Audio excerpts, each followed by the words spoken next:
जिस तरीके से आप ग्रास्पिंग करना चाहते हो, जिस तरीके से इंटरेक्ट करना चाहते हो, choice is yours only, no doubt. चलते हैं हम लोग। कशिश ने बताया या फिर अथर्व ने बताया, मेलविन ने भी बताया कि हम लोग डिस्कस कर रहे थे पीरियोडिक टेबल नाम का टॉपिक, पीरियोडिक टेबल नाम का चैप्टर। देखिए, मैंने जैसे बताया आपको कि हमारे 11th स्टैंडर्ड में केमिस्ट्री हम लोग पढ़ना शुरू करते हैं, तो केमिस्ट्री के 3 मेन सब्जेक्ट होते हैं। There are many branches of the chemistry actually, but 11th 12th में हम लोग 3 मेनली देखते हैं, 3 ब्रांचेस मेनली देखते हैं। पहला ब्रांच है फिजिकल केमिस्ट्री, दूसरा ब्रांच है ऑर्गेनिक केमिस्ट्री और तीसरा ब्रांच है इनऑर्गेनिक केमिस्ट्री का। सो काफी सारे चैप्टर हमने फिजिकल केमिस्ट्री के अंदर आते हैं, जैसे कि स्ट्रक्चर ऑफ एटम आता है, स्टेट्स ऑफ मैटर आता है, रेडॉक्स रिएक्शन आता है, ये सारे चैप्टर हमारे some basic concepts in chemistry आता है। These are the chapters of part of physical chemistry. बीच में ऑर्गेनिक केमिस्ट्री टॉपिक आ जाता है, जिसके अंदर हम लोग study of carbon and its compounds, ये हम लोग स्टडी करते हैं, जिसके अंदर basic principles and techniques in organic chemistry as well as alkane, alkenes, alkynes, aromatic compounds वगैरह, ये सारे चैप्टर्स हमारे आ जाते हैं, जहां पे हम लोग ऑर्गेनिक कंपाउंड्स, उनके structures, nomenclature, preparation methods and chemical property discuss करते हैं। और तीसरी बात है कि हम लोग इनऑर्गेनिक केमिस्ट्री डिस्कस करते हैं। इनऑर्गेनिक केमिस्ट्री यानी कि it is a branch of chemistry where we are dealing with identification, separation, isolation of elements, their properties and related part, that what we discuss in inorganic chemistry. So हम किसी भी chemistry को study करना चाहेंगे तो हर chemistry का एक fundamental chapter होता है, हर ब्रांच का एक फंडामेंटल चैप्टर होता है। और आप में से कुछ बच्चे जो भी जेई नाम के एग्जाम, नीट नाम के एग्जाम देने वाले हैं, उनके लिए बहुत जरूरी है कि वो इस बात को समझे। सो क्योंकि आपका जेई नीट एग्जामिनेशन का वेटेज फिजिकल केमिस्ट्री का अलग है, ऑर्गेनिक केमिस्ट्री का अलग है और इनऑर्गेनिक केमिस्ट्री का अलग है, तीनों का अलग अलग है। और उसी आधार पर अगर हम लोग आगे चलते हैं, उसी तरीके से अगर हम आगे चलते हैं, तो इनऑर्गेनिक केमिस्ट्री एक बहुत अहम केमिस्ट्री हमारे लिए है, केमिस्ट्री का ब्रांच हमारे लिए है, जिसके अंदर काफी अच्छा वेटेज जेई और नीट एग्जामिनेशन के अंदर होता है। तो में से जो भी लोग एस्पिरेंट्स है, डॉक्टर बनना चाहते हैं, जो भी लोग इंजीनियर बनना चाहते हैं, उन्हें जेई नीट नाम की एग्जाम क्रैक करना ही पड़ेगा। डॉक्टर के लिए आपको नीट और इंजीनियरिंग के लिए आपको जेई नाम की एग्जाम आपको क्रैक करनी ही पड़ेगी, तभी जाके आप लोग उसके अंदर एंटर कर सकते हो। और उन एग्जामिनेशन के अंदर इनऑर्गेनिक केमिस्ट्री बहुत अहम भूमिका निभाता है। और इनऑर्गेनिक केमिस्ट्री प्रिपेयर करने के लिए एक्चुअली काफी इजी है, बस उसे समझना पड़ेगा। और वो टोटल इनऑर्गेनिक केमिस्ट्री का बेस फंडामेंटल पीरियोडिक टेबल नाम के चैप्टर में आता है। तो एक्चुअली पीरियोडिक टेबल नाम का चैप्टर हमने लास्ट लेक्चर में ऑलमोस्ट सब डिस्कस किया था। नेम है पीरियोडिक टेबल। ओके, तो ये चैप्टर जो है ना, ये चैप्टर को हमने स्टार्ट किया था, डिस्कस करना शुरू किया था हमने। और इसी चैप्टर की खासियत ये है पीरियोडिक टेबल की, it is a very very fundamental topic, very fundamental chapter what we need to discuss. और ये चैप्टर अगर हम ठीक से प्रिपेयर करते हैं, तो मुझे नहीं लगता कि आप में से किसी भी बच्चों को इनऑर्गेनिक केमिस्ट्री में डिफिकल्टी आएगी। So in order to go into the inorganic chemistry, we need to have thorough with this topic called as you can say periodic table. Clear with this? So already हम लोग बहुत last के part discuss कर रहे थे, periodic table chapter का बहुत ही last का पार्ट डिस्कस कर रहे थे, लेकिन मुझे नहीं लग रहा कि अभी तुम में से बहुत सारे बच्चों को रिकॉल होगा कि क्या देखा है। सो इसलिए we need a small revision of this periodic table. तो आज का पूरा लेक्चर मैं उसके रिवीजन के लिए डिवोट करना चाहूंगा, देना चाहूंगा, और फिर उसके बाद कल से हम लोग उसका जो लास्ट पार्ट हम लोग डिस्कस कर रहे थे, कंक्लूड करेंगे हम लोग, that is trends in physical properties. बहुत इजी पार्ट है, एक्चुअली एक लेक्चर में हो जाता था, लेकिन फिर भी to connect the chapter well, to connect the topic well, क्योंकि बाकी बहुत सारे बच्चे लास्ट लेक्चर में थे नहीं, कुछ लोग थे, तो हो सकता है कि मैं अगर लास्ट का पार्ट अभी डिलीवर करना शुरू करूं, टॉपिक सिखाना शुरू करूं, तो सारे बच्चे कनेक्ट नहीं हो पाएंगे उसके साथ। और सिर्फ टॉपिक डिलीवर करना ही मेरा काम नहीं है। As a teacher I would like that कि हर एक बच्चों को ठीक से कन्विंस करूं, हर बच्चों को टॉपिक समझने के लिए आसान बनाने की कोशिश करूं। That is my try. So I will try that way or that manner. So once again come to the periodic table. As I stated, periodic table is a very very fundamental chapter in inorganic chemistry. और खास करके chemistry के अंदर भी, मतलब ये chapter पढ़ने के बाद सिर्फ इनऑर्गेनिक केमिस्ट्री आपको इजी नहीं जाएगा, बट इसका उपयोग फिजिकल केमिस्ट्री में भी होगा, उसका फायदा आपको ऑर्गेनिक केमिस्ट्री के अंदर भी होगा। और इसलिए मैं सारे बच्चों को ये सूचित करना चाहूंगा, बताना चाहूंगा कि पीरियोडिक टेबल चैप्टर किसी भी तरीके से ठीक ठाक पढ़ लीजिए, और मुश्किल नहीं है, डिफिकल्ट नहीं है। बिकॉज जैसे हम लोग 6-7 स्टैंडर्ड से साइंस पढ़ते आए हैं, तब से पीरियोडिक टेबल के बारे में कुछ ना कुछ इन्फॉर्मेशन लेते आए, पढ़ते आए। खास करके 10th स्टैंडर्ड में हमने पीरियोडिक टेबल के बारे में स्कूल ऑफ एलिमेंट नाम का एक चैप्टर डिस्कस किया था, जो ऑलरेडी पीरियोडिक टेबल के बारे में काफी सारी बातें देता है, इन्फॉर्मेशन देता है, और उसी का कंटिन्यूएशन इस चैप्टर के अंदर आपको मिलता है, दैट इज पीरियोडिक टेबल।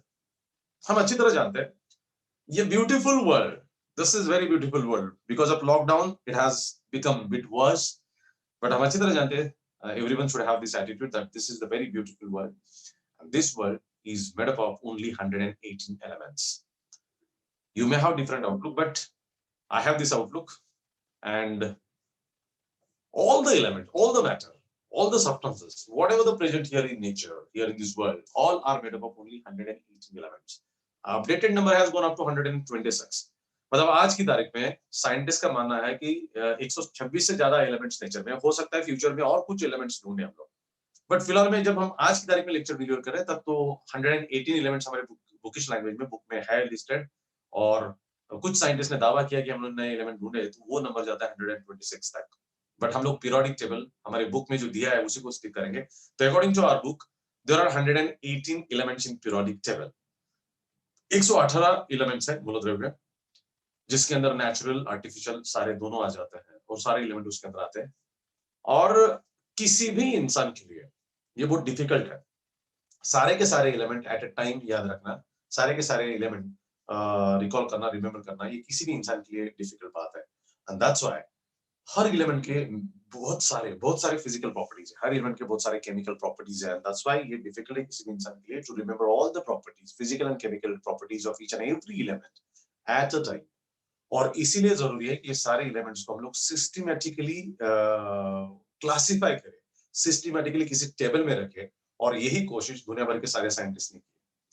क्योंकि अब देखिए, मैं ऑर्गेनिक केमिस्ट्री के बारे में बताना चाहूंगा। Organic chemistry is a chemistry of carbon and its compound, it is a right definition of organic chemistry.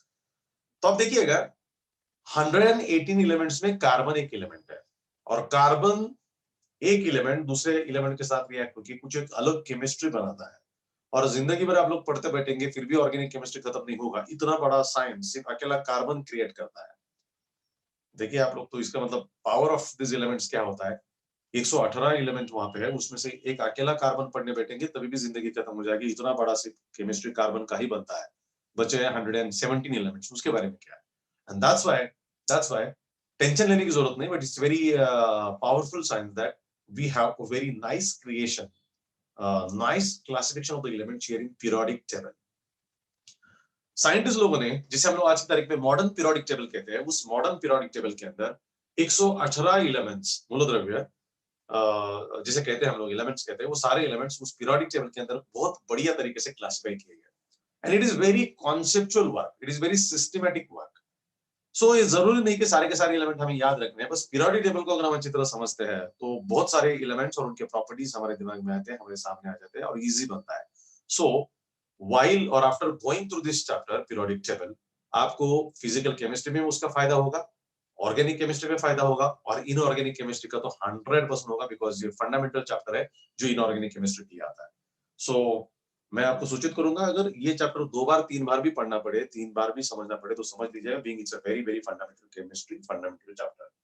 Okay, so journey began with the scientist in 19th century. जैसे साइंस डेवलप होने लगा, chemistry develop होने लगा 17th century में, 19th century में एक जरूरत सामने आती है, जहां पे 30 elements were discovered by the scientist. 19th century में 30 एलिमेंट ढूंढ निकाले थे, और उन्हीं को क्लासिफाई करने की एक रफ कोशिश उस टाइम की गई थी। एंड 19th सेंचुरी में एलिमेंट्स को क्लासिफाई किया था metals, non metals and metalloids में।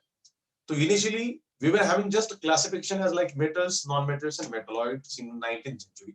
Furthermore, day by day new and new elements were added. नए नए एलिमेंट ढूंढते चले गए, नए नए एलिमेंट्स आते चले गए, वो ऐड होते चले गए, और फिर almost at the end of 19th century we got 64-65 elements, and at that time we were having different scientists who try to classify all these elements.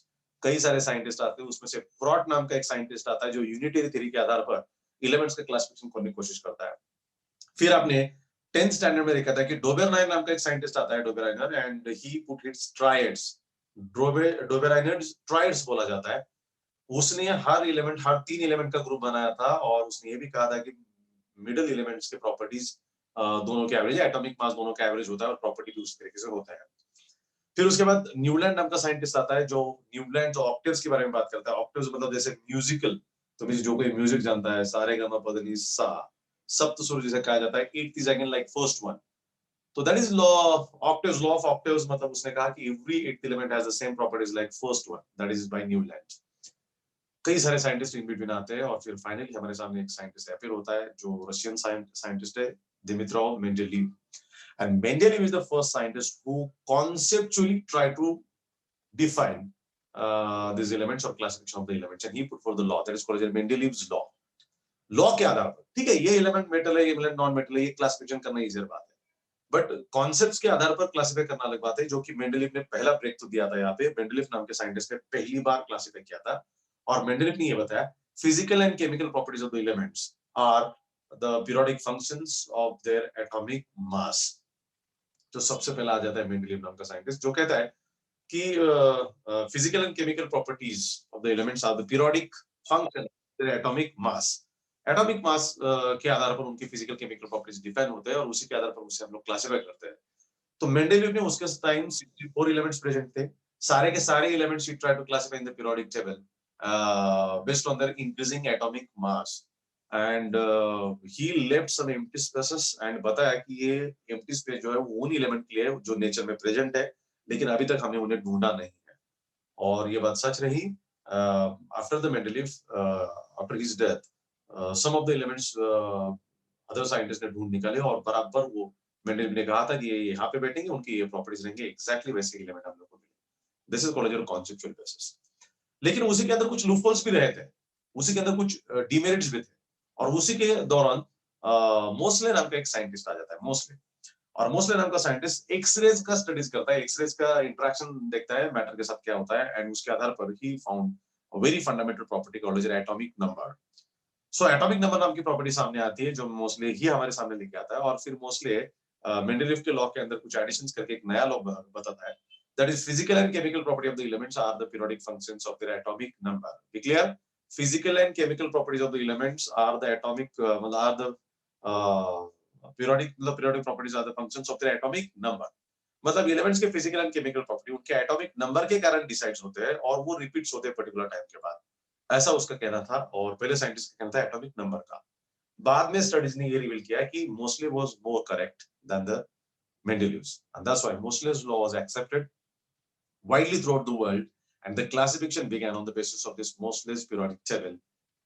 And whatever the periodic table is given by the Moseley, that was timely updated by a number of scientists, new groups, horizontal columns, vertical columns are called as groups, and horizontal rows are called as periods। So we got a periodic table, and that was timely updated by a number of scientists. Some new groups are added, some new periods are added, and that periodic table is called as a modern periodic table। So whatever the periodic table we discussed today is called a modern periodic table, basically given by Moseley, but conceptual basis formed by Mendeleev, and that was the journey towards the periodic table। तो आज की तारीख में हमारे पास 118 elements are very systematically classified in periodic table। So today's modern periodic table has 18 vertical columns, 18 vertical columns known as group, 1 2 3 4 5 6 7 8 हम इस तरह जानते हैं, and 7 horizontal rows known as your periods। So periodic table has vertical columns groups and horizontal rows called as your periods। So that is you can just 7, and all 180 elements are put in this one। Also हम इस तरह जानते हैं there are two separate series kept below the periodic table। They are not separate actually, and the periodic table जो हम discuss करते हैं वो periodic table 2D नहीं है, बल्कि वो 3D है, 3 dimensional periodic table है हमारे पास, और उसी के अंदर सारे एलिमेंट्स उसी हिसाब से होते हैं। So we have seen that, ये हम उसके अंदर अच्छी तरह जानते हैं। Now next point आता है कि though the atomic number is a very fundamental property and which determines the physical and chemical property of the elements, that's why the place of element in periodic table is decided by what? And the answer to this question is nothing but by electronic configuration। So there is a one important topic which we need to discuss: the relation between relation between the place of element in periodic table and its electronic configuration। So किसी भी element का periodic table के अंदर का place और उसका electronic configuration, उनका relation क्या है, ये हमने नेक्स्ट टॉपिक के अंदर डिस्कस किया था। तो हम ये अच्छी तरह जानते हैं कि एटॉमिक नंबर के कारण इलेक्ट्रॉनिक कॉन्फ़िगरेशन आता है, और इलेक्ट्रॉनिक कॉन्फ़िगरेशन जिस तरीके से होता है वैसे उसके प्रॉपर्टीज होते हैं। तो साइंस ये कहता है, मॉडर्न साइंस ये कहता है कि atomic number decides the electronic configuration, electronic configuration decide the structure and structure decides the properties. म्हणजे थोडक्यात असं होतं, atomic number वरून इलेक्ट्रॉनिक कॉन्फिगरेशन डिसाइड होतं, ठरतं. इलेक्ट्रॉनिक कॉन्फिगरेशन वरून स्ट्रक्चर काय असतं, रचना काय असते ती ठरते, आणि जशी रचना असेल त्या प्रकारच्या प्रॉपर्टीज त्या मूलद्रव्यांच्या, त्या एलिमेंटच्या असतात. त्यामुळे every element has some certain physical and chemical properties, and that is nothing but due to the electronic configuration and its structure. And structure is determined by the electronic configuration. ये सगळं relation, ये सारे relation हमारे सामने आ जाते हैं, उसी के आधार पर पीरियड टेबल का जन्म शुरू हो जाता है, एंड हर एलिमेंट का प्लेस किसी की मर्जी नहीं है कि ये एलिमेंट पीरियड टेबल में यहाँ पे रखना है. That will be decided by it's electronic configuration. और इसीलिए स्ट्रक्चर ऑफ एटम नाम का चैप्टर जो हमने देखा हुआ है बहुत पहले, उस स्ट्रक्चर ऑफ एटम के अंदर एकदम लास्ट का जो पार्ट है वो electronic configuration. So electronic configuration बहुत फंडामेंटल प्रॉपर्टी है जो हम में से हर बच्चों को आना ही आना है. जिन्हें नहीं आता है मैं उन्हें अपील करूंगा कि आप समझ लीजिएगा कि इलेक्ट्रॉनिक कॉन्फिगरेशन क्या होता है. It's very important. Electronic configuration क्या होता है, इट्स वेरी इंपॉर्टेंट, और उसी के आधार पर हम लोग उसके हिसाब से आगे जा सकते हैं. So that's why I appeal everyone, electronic configuration आता है तो well and good, practice it well and try to apply it everywhere wherever needed. And नहीं आता है तो एक बार समझ लीजिएगा इलेक्ट्रॉनिक कॉन्फिगरेशन क्या है, उसके आधार पर हम लोग कई सारे चैप्टर, कई सारे टॉपिक्स में से हमारी नैया काफी इजीली पार कर सकते हैं, बेड़ा काफी इजीली पार कर सकते हैं. That's why electronic configuration is very fundamental property, and I expect everyone will everyone will be having command over this electronic configuration. But the periodic table and the electronic configuration are very they are perfectly related with each other. So that's why every element has a perfect place in periodic table because of its electronic configuration, and electronic configuration is decided by its atomic number. So based on that, we have 18 vertical columns. So electronic configuration has the relation with the period. तो हर period के अंदर अलग अलग elements है. पहले period के अंदर सिर्फ 2 ही एलिमेंट है, दूसरे के अंदर 8 है, तीसरे के अंदर 8 है, फिर उसके बाद 18 है, फिर लास्ट में एकदम 32 एलिमेंट्स आते हैं, और एकदम लास्ट वाला जो है 7th वाला वो इनकम्प्लीट है. तो फर्स्ट पीरियड, हम फर्स्ट पीरियड की बात कर रहे हैं, first period has only 2 elements, second and third has 8 elements, fourth and fifth has 18 elements, sixth has 32 element, and seventh is still incomplete. या फिर 32 है उसके अंदर, बट स्टिल इनकम्प्लीट माना जाता है उसे. Now, why this? हर एक पीरियड के अंदर एक जैसे एलिमेंट्स क्यों नहीं है? पहले के अंदर सिर्फ 2 ही क्यों रखे गए हैं, दूसरे तीसरे के अंदर सिर्फ 8 ही क्यों है? उसका भी कारण है. That is also related with electronic configuration. Also related with electronic configuration. So, the number of elements present in any of the particular period can be explained or can be related with electronic configuration, because with which group that electronic configuration start, with which shell the electronic configuration of that element starts, depend upon that it has that particular place in this periodic table. ये उसके अंदर आ जाता है. और groups के अंदर हम देखते हैं कि ग्रुप्स के अंदर भी इलेक्ट्रॉनिक कॉन्फिगरेशन मैटर करता है. Most of the element present in the same group has the same properties. Now, why they have the same properties? The reason behind that, their outermost electronic configuration is similar, and that's why they show some similar properties. So all the element placed in a particular group has the similar properties because they have outer electronic configuration is similar one, and that's why they have similar similar properties. Outermost properties are almost similar one. So that's why the elements having same properties are placed in the same group, because they have same similar electronic configuration, outer electronic configuration. There is also relation between group and the place of element in periodic table. Also, we have seen the classification of element as S block elements, P block element, D block elements, and F block element. That classification is also we have done, or we have seen here. Now, उसके अंदर भी ये बात आती है कि why this classification is done as S, P, D, and F block elements. Her atom के अंदर, स्ट्रक्चर ऑफ एटम में देखा हमने, हर एटम के अंदर electrons are distributed in shell, subshells and orbital. हर एटम के अंदर electrons are very well classified, distributed into the shell, subshell, and orbitals. So shells are numbered as 1, 2, 3, 4. Subshells are numbered as S, P, D, F. Orbitals are orbitals. So every particular orbital can accommodate maximum 2 electron. Subshells का भी अपने capacity होता है और shells का भी अपने capacity होता है. So S, P, D, F are called as subshells. So the elements whose extra added electron, या last added electron, enter into the S subshell are called as S block elements. The elements whose last added electron enter into the P subshell are called as P block elements. The elements whose last added electron enter into the D subshell are called as D block elements, and the elements whose last added electron enter into the F subshell are called as F block elements. So in this way we can have this electronic configuration. इस तरीके से हम लोग उसका electronic configuration देखते हैं. Classification of the elements depends on the electronic configuration. Also, in last lecture we have seen the properties of S block elements, properties of D block elements, properties of A block elements, and properties of P block elements too. हाँ, सबके अपने अपने कुछ common properties है, तो हमने वो भी देखे हुए हैं. हम ये जानते हैं कि S block consists of a first group and second group. So first group element and second group elements are called as S block elements. Group 3 to 12 are called as D block elements. Group 13 to group 18 are called as, you can say, P block elements, and A block elements are separately placed below the periodic table. That is also what we have seen in this chapter. वो भी discuss किया हुआ है. Clear with this? And hence, accordingly, we have seen the properties of S, P, D, and F block elements. And then afterwards, we have come to the point called as, you can say, trends in physical properties in periodic table. जैसे कि Newlands का law of octaves यही कहता है, या फिर Mendeleev भी यही कहता है, और मोस्टली भी यही कहता है कि every eighth element has the same property as like first one, and that's why they arrange the element according to the increasing atomic number. खास करके मॉडर्न पीरियोडिक टेबल का क्राइटेरिया है, they arrange the element according to the increasing atomic number, and they found that every eighth element has the same property as like first one. First के जैसे उनके properties होते हैं, and that's why they classify like this. उस तरीके से उन्होंने elements classify किए हैं. और यही जो periodicity है, periodicity मतलब particular टाइम के बाद आने वाले same properties.